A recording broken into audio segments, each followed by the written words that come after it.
In today's video, I want to share with you a method that helped me to overcome my anxiety and now helps my clients. As a trauma therapist, I see anxiety in a completely different way. I see anxiety as a symptom, not a problem. When we look at that as a symptom, it means that there is a root cause underneath it. So the root cause often are traumatic events. So let's talk about what is a traumatic event, because once you understand that, it will make sense. So traumatic events can split into two types. The first one is those big events like an accident, an assault, maybe a loss of a loved one. The second type, and that's what most people often miss, is the small events, the minor events throughout our lives. Those events that are very short in nature, where we experience it and moved on. So for example, if I was holding or raising my hands in class and the teacher or the class laughed at me, I could believe in that moment that public speaking is unsafe or that it's not safe to express my opinions. And where I grow up, I avoid talking in a team meetings or maybe in front of an audience. I work with a lady, she's now in her mid-70s, that's exactly what happened to her. A second grade teacher laughed at her because she misspelled a word. See, traumatic experience is not the event itself, is how the body experiences it. So not every event where we felt scared or unsettled will classify in our body as a traumatic event. It really depends on how we were raised, how safe we feel in the body, our cultures, our beliefs. That's why if two people experience the same event, one will find it traumatic while the other one won't. And if we weren't able to express our emotions in that moment, like the lady I just mentioned, she couldn't express to her teacher that she felt hurt.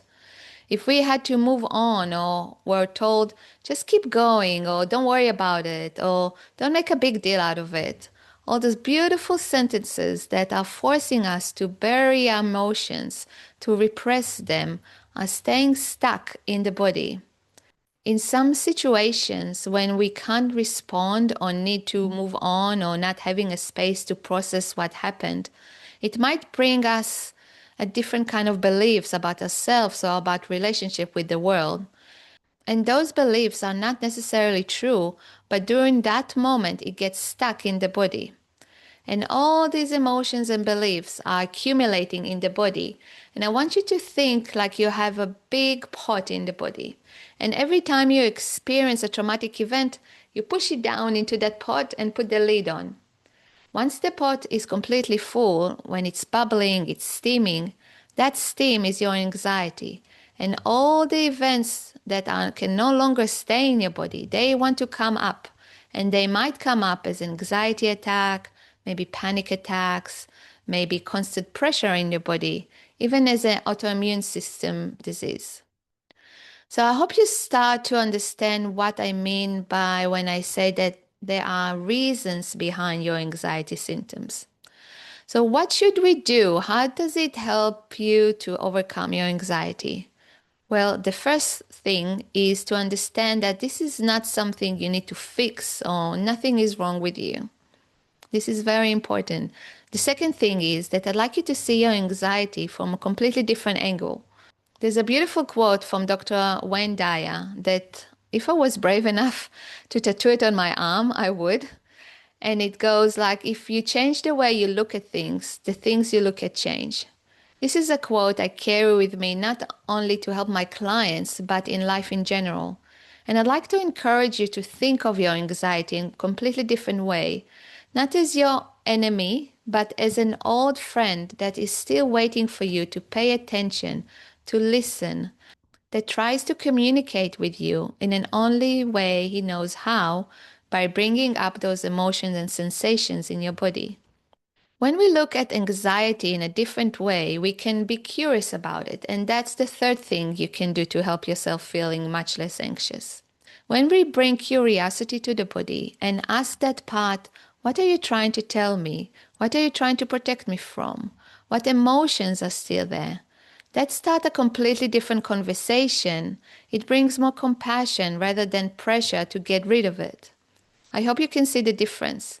And by the way, I created an easy to follow guide where I help you to go deeper into your body so you can start that conversation. And you can download it at abbyspielman.com.au/gifts. And I'll leave the link below as well.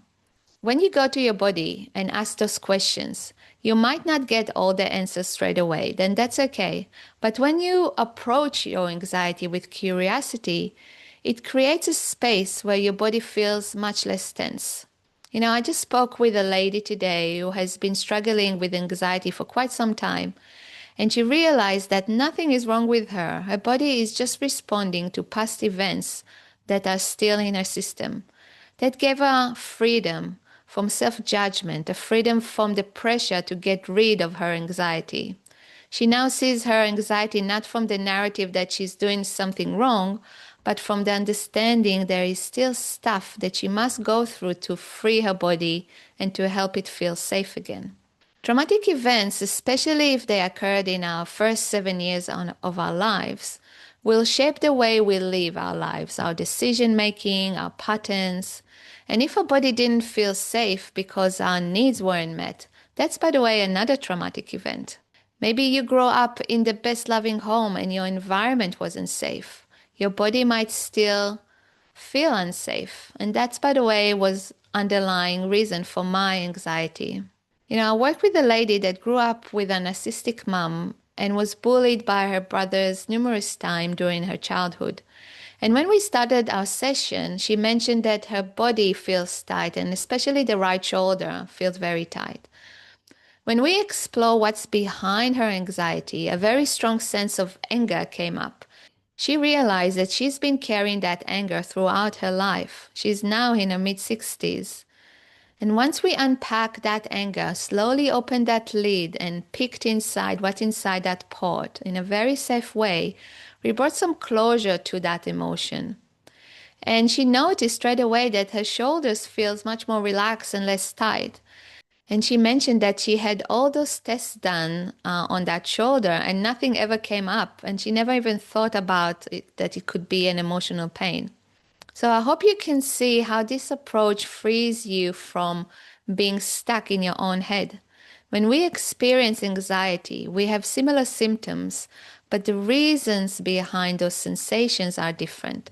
That's why medication or breathing exercises will help you a bit and for a short amount of time. But if you really want to change the anxiety pattern, if you want to have a long-lasting results, you need to go deeper. You need to go into your body, because your anxiety is in there, in your body, not in your mind. Your mind is trying to protect you by showing you all the answers, all the possibilities, and that's why it feels like a spiraling thoughts. But the tension, the sensations are in your body. I hope you can see that. And if you still feel your anxiety is out of nowhere, watch the video where I go deeper and give you techniques to feel safe in your body.